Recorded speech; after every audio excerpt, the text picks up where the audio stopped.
Jadi bagusan mana? WordPress.com, WordPress.org atau Blogger? Nah, itu sekarang kita akan bahas satu persatu ya. Kita mulai dari Blogger. Apa itu Blogger? Blogger adalah layanan penerbitan blog yang menerima blog multi-site ya.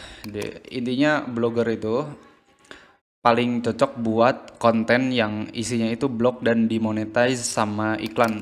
Jadi, kalau misalkan Anda pengen bikin website yang isinya itu blog, isinya konten, artikel, kemudian di dalamnya ada iklan, itu bisa pakai Blogger dulu. Kenapa Blogger bisa bisa dijadikan sebagai acuan atau tujuan pertama? Karena gratis. Dan juga modal yang diperlukan itu cuma domain tanpa harus beli hosting. Beda kalau misalkan WordPress WordPress.org itu perlu hosting dan domain. Kemudian ada WordPress.com. Nah, ini sama WordPress juga. Hanya saja WordPress.com ini mirip-mirip seperti Blogger. Ketika kita bikin satu web atau blog di Blogger, maka domainnya itu berujungan .blogspot.com. Contohnya mandipagi.blogspot.com. Nah, di WordPress juga sama. Mandipagi.wordpress.com. Nah, itu istilahnya masih subdomain. Nginduk ke domain wordpress.com atau nginduk ke Blogger. Nah, supaya domainnya bisa berubah jadi apa mandipagi.com, ekstensinya TLD, top level domain, itu harus beli domain. Nah, itu akan dijelasin di materi setelah ini tentang domain dan hosting. Dari Blogger sendiri, ini sangat cocok untuk dijadikan media seperti ini, media-media konten, media-media berita, dan lain sebagainya. Kalau misalkan pengen nge-custom tampilannya, pengen pengen jadiin landing page, pengen jadiin toko online tapi pakai Blogger karena pengen ngirit di domain aja, itu bisa. Cuma harus paham yang namanya HTML. Apa itu HTML? HTML itu ya sejenis bahasa pemrograman. Bahasa pemrograman hypertext markup. Nah, minimal harus paham HTML ya. Karena di sini di Blogger ini ngedit halaman ini, ngedit menu, ngedit yang kayak gini itu pakai yang namanya HTML ya. Kita coba ya kalau misalkan Anda belum puas. Kita masuk ke edit HTML.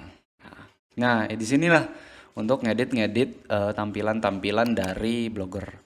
Dan kekurangannya Blogger ini kurang apa ya? Fiturnya kurang. Dan juga kita numpangnya di mana? Numpangnya di Google. Sehingga kalau misalkan website kita melanggar ya, anggaplah kita bikin artikel yang sara atau berhubungan dengan hal-hal yang najis. Ya, yang seperti itulah, konten-konten dewasa dan lain sebagainya, itu blog kita di take down oleh siapa? Oleh Google, oleh Blogger. Karena Blogger ini kan miliknya Google. Nah, itu adalah Blogger ya.